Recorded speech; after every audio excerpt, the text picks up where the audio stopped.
का सरमाया वक्त का सरमाया।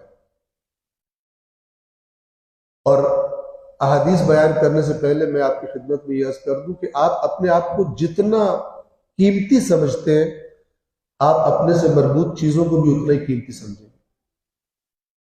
अगर आप अपना टाइम जाया कर रहे हैं, आपने अपनी जिंदगी का कोई प्लान नहीं बनाया, कोई मकसद नहीं रखा हुआ, यदि आपने खुद को कीमती नहीं समझा, आपने खुद को हकीर समझा, आपने खुद को बहुत सस्ता समझा हुआ, आपने अपनी कदर नहीं की, तो अपने से मरबूत चीजों की भी, जिनमें से अहम तरीन आपका वक्त है, आपने उसकी कदर नहीं की। आप सुबह उठते हैं, आपके पास दिन का प्लान नहीं होता। जिस जिस तरह आप खुद को कीमती समझना शुरू होंगे, आपकी अपनी नजरों में अपनी कीमत, अपनी कदर बढ़ती जाएगी। तो जितनी चीजें आपसे मरबूत हैं, उनकी कीमत आपकी नजरों में बढ़ती जाएगी और आप उन्हें हर जगह पर सर्फ नहीं करेंगे, जाया नहीं करेंगे।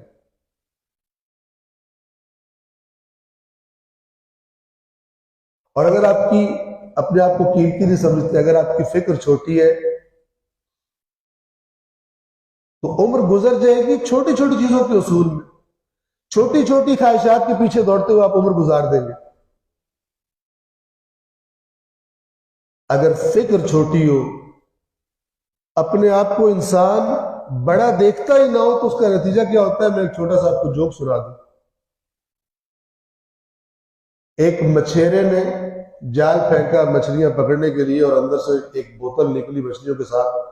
उसने बाहर आके किनारे पर आकर बोतल खोली, अंदर से जिन निकल आया। तो पहले तो जिन को देख के वो डरा, लेकिन जिन ने उसे तसल्ली दी। उसने कहा कि तूने मुझ पर बड़ा एहसान किया है, मैं बड़े अरसे से इस बोतल में कैद था, तूने मुझे बाहर निकाल दिया। तो तू कोई सी 3 ख्वाहिशात, मैं बहुत पावरफुल हूं, बहुत कुछ कर सकता हूं, कोई सी 3 ख्वाहिशात अपनी बता, मैं तेरी पूरी कर दूंगा। तो जब उसकी सांस चलना शुरू हुई, जान में जान आई मछेरे की, उसने कहा कि कोई सी भी 3 ख्वाहिशें पूरी कर दो। इंसान की सोच जहां पे होती है, उसका नतीजा क्या होता है? उसने कहा कोई सी भी 3 ख्वाहिशें। उसने कहा फिर ऐसा कर कि जिस शहर में मैं रहता हूं, इसमें वो इलाका जहां पे अमीर लोग रहते हैं, वहां पर मेरे लिए एक बहुत बड़ा महल बना दे, पैलेस बना दे, ऐसा कि किसी का भी। जिन का कोई मसला नहीं, चला गया। थोड़ी देर बाद आया और कहा कि आओ महल देखो। महल देखा, उसकी आंखें खोल गई। पूरे शहर में सबसे आलीशान महल था, लेकिन फिक्र छोटी है। जिन्ने का अगर दूसरी बताओ, उसे का दूसरी ख्वाहिश है कि शहर की सबसे ज्यादा जो अमीर फैमिली है, उनको इसमें लाके सेटल कर, इस महल में। तो जिन ने शहर की जो सबसे बड़ी अमीर फैमिली थी, उनको लाके उस महल में सेटल कर दिया। और फिर जिन ने उससे कहा कि अब एक ख्वाहिश तेरी रह गई है। उसने कहा मैं कोई बच्चा हूं? बचपन से मैंने प्लान किया हुआ था, अगर मेरा कभी बस चल गया तो मैंने कौन सा हदफ अचीव करना है, कहां पे जाना है। तो जिन्हें कहा अच्छा बताओ। कहता है इस महल में मुझे चौकीदार की नौकरी दिलवा, इस महल में मुझे चौकीदार की नौकरी दिलवा, क्योंकि वो अपने आप को इससे आगे समझता ही नहीं। तो बहुत सारे इंसान छोटी छोटी चीजों में, छोटे छोटे मामलात में उलझ कर, छोटी छोटी ख्वाहिशात में उलझ कर चौकीदार लगे रह जाते हैं, जबकि वो कहीं आगे अपनी जिंदगी में पहुंच सकते थे। बहरहाल कुछ अहादीस है कि जितनी मैं आपकी खिदमत में बयान कर पाया, कि इंसान, अल्लाह के नबी ने, अहले बैत अतहार ने हमारी रहनुमाई क्या की है कि हमारे जो 24 घंटे हैं, उनको हमें किस तरह तकसीम करना चाहिए। जाहिर है कि तकसीम जरूरी नहीं है कि बराबर तकसीम हो, हर इंसान अपनी जिंदगी के मुताबिक, अपने हालात के मुताबिक, लेकिन इन चीजों के लिए वक्त जरूर हो, हर रोज 24 आवर्स में, 24 घंटे में उसको। अल्फाज पे गौर कीजिए। पहली हदीस अल्लाह के नबी हजरत मोहम्मद मुस्तफ़ा सल्लल्लाहु अलैहि वसल्लम से है। और स्टार्ट कैसे करें? खिताब हजरत अबू जर से है। ए अबू जर,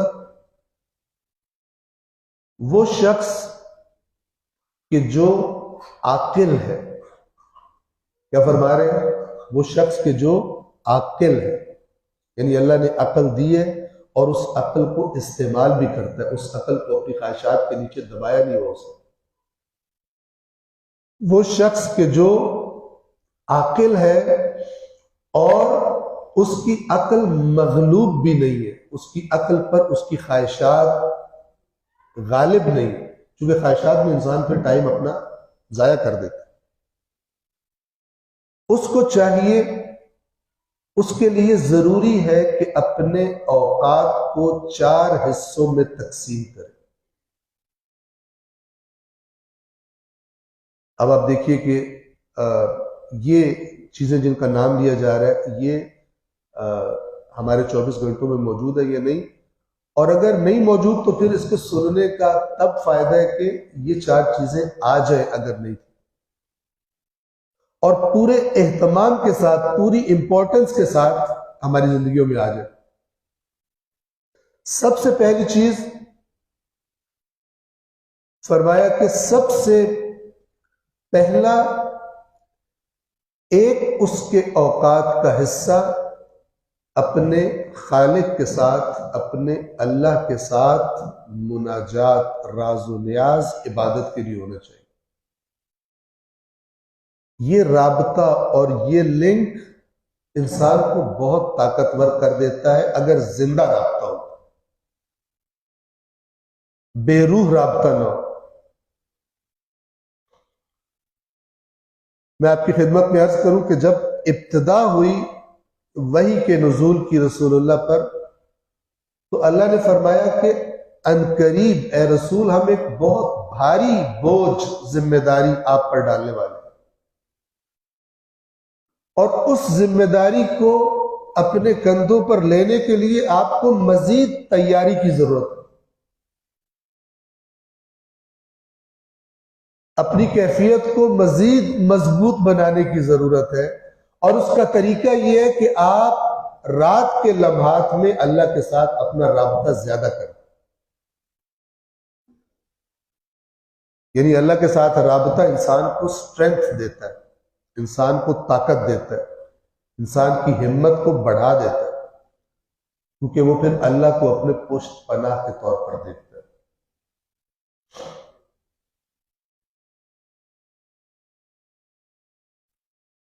एक वो हिस्सा कि जिसमें वो अपने अल्लाह के साथ मुनाजात करता है। मुनाजात कहते हैं आहिस्ता आवाज में या सरगोशी में बात करना या दुआ मांगना।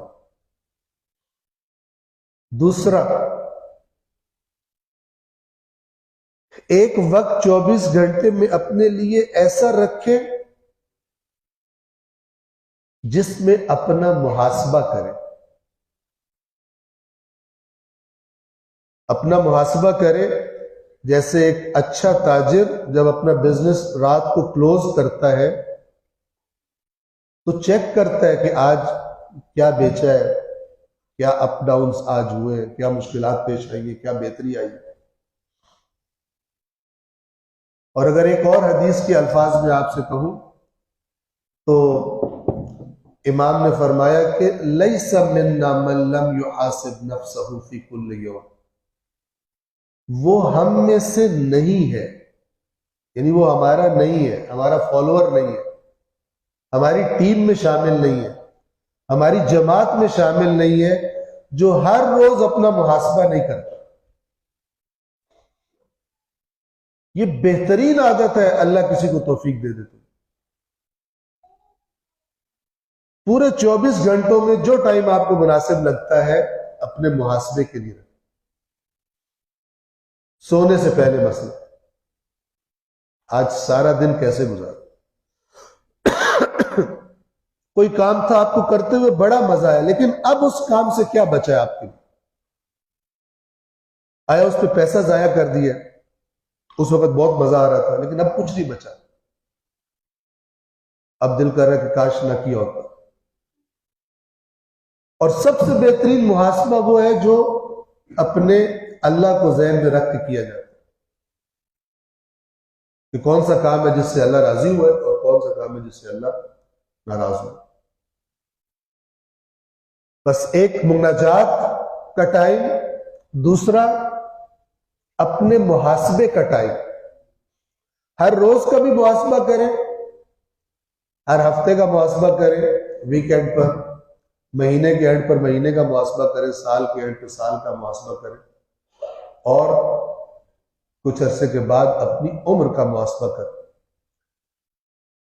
हम जितने लोग यहां पर बैठे हुए हैं, अगर मैं आपसे कहूं कि मुझे बताइए कि जो आपकी गुज़श्ता उम्र है जल्दी गुजरी है या देर में गुजरी है, तो अक्सर क्या जवाब होगा, बल्कि सबका जवाब होगा पता ही नहीं चला, पता ही नहीं चला। और ये जिंदगी तमाम हो जाएगी और पता भी नहीं चलेगा।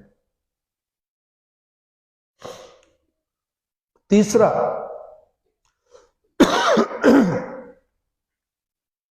तीसरी चीज, अल्लाह तबारक व तआला ने जो कुछ खल्क किया है उसमें गौर व फिक्र। अल्लाह तबारक व तआला ने जो कुछ खल्क किया है उसके बारे में फिक्र।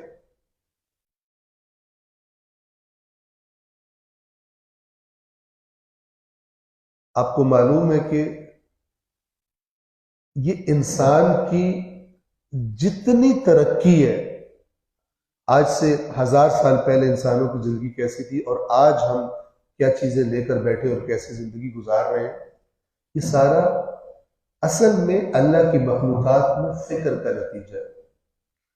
लोगों ने चीजें देखी और देख के गुजरे नहीं, बल्कि देखा और फिर गौर किया, और जब गौर किया तो उनको कई और चीजें पता चली जो आम निगाह वाले को समझ नहीं आती। कि पूरी की पूरी साइंस असल में अल्लाह की बनाई हुई चीजों को, उनके अंदर तफक्कुर और गौर व फिक्र का नाम।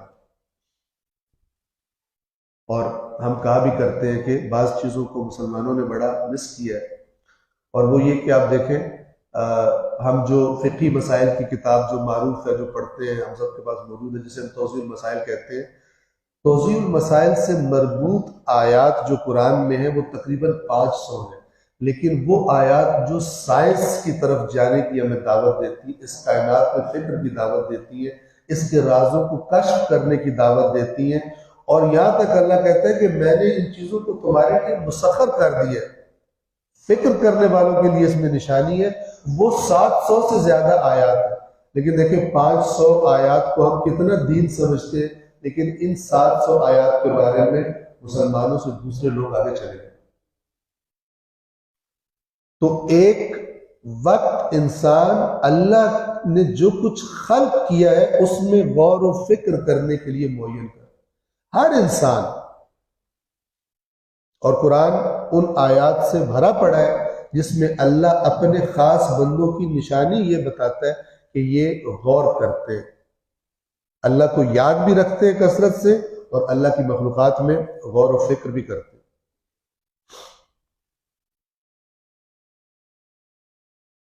और चौथा, इस हदीस में जो लास्ट है